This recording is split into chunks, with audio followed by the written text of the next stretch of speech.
Apakah kita pernah berpikir dan bertanya tentang hubungan yang sedang kita jalankan? Apakah hubungan ini sehat? Apakah hubungan ini dilandasi dengan cinta? Lalu, apa itu hubungan yang benar dan yang semestinya? Mari berpikir sejenak sebelum beranjak.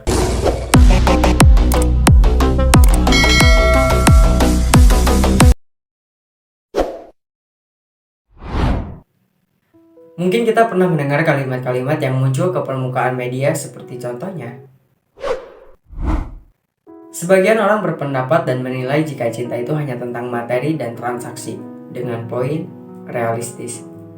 Dan sebagian lainnya berpendapat dan menilai jika cinta sejati itu tentang koneksi, energi, dan komunikasi dengan poin naturalistis. Untuk sudut pandang dari yang pertama, memang betul uang atau materi lainnya memiliki peran penting dalam hubungan.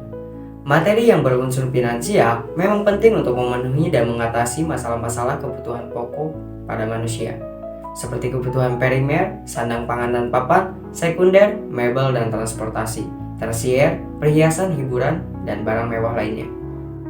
Tapi apakah hubungan yang dilandasi transaksi bisa disebut sebagai cinta sejati? Tidak juga. Karena pada kenyataannya, banyak orang yang masih saja berselingkuh, berkhianat kepada pasangannya, sedangkan segala kebutuhannya, segala kemauannya, dan segala keinginannya sudah diwujudkan dan diturutkan. Banyak orang yang memanipulasi dengan iming-iming kata, "Aku akan setia jika kamu setia, penuhi kebutuhanku, maka akan kuturuti kemauanmu." Loyalitas itu tidak terpatok atau terpaku pada hal-hal yang bersifat eksternal. Loyalitas tercipta dan terbentuk dari jiwa yang murni dan bersih. Hal itu bisa ada pada karakter seseorang, tergantung sikap, mental, dan pola pikir orang tersebut. Dan untuk sudut pandang yang kedua, cinta sejati itu tentang energi dan komunikasi pun memang benar. Untuk menghasilkan hubungan yang seimbang, memang dibutuhkan energi yang seimbang antara dua arah atau energi kurang lebihnya tidak berbeda terlalu jauh.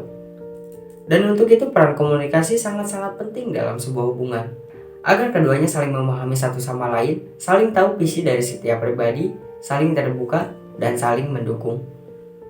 Menurut seorang penulis terkemuka di Amerika yang karya-karyanya mendunia, yaitu Khalil Gibran, ia pernah mengatakan bahwasannya, jika cinta sejati seharusnya tidak membatasi, melainkan memberi ruang bagi individu untuk berkembang.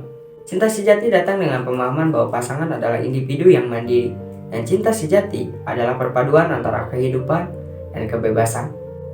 Dan begitu pun juga dengan yang dinyatakan oleh seorang penyair dan penulis yaitu Nizami Ganjapi. Ia mengatakan, jika cinta itu adalah keikhlasan, semua pengorbanan yang dilakukan dengan keikhlasan adalah ciri dari cinta sejati. Terlepas dari makna cinta yang sebenarnya, mari kita bedah sedikit tentang kalimat selain donatur dilarang ngatur. Kalimat selain donatur dilarang ngatur yang secara tidak langsung menjelaskan dan mengartikan jika seseorang bisa dikuasai hanya dengan suatu materi. Seseorang bisa dikendalikan ketika ada seseorang yang memberikan. Seseorang dapat dikontrol ketika ada seseorang yang mengontrol. Itu artinya kita hanya afiliator dari para manipulator. Jika hal ini dijadikan standar dan prinsip hidup, maka tidak ada bedanya kita dengan alat, boneka, dan hewan-hewan dalam sirkus.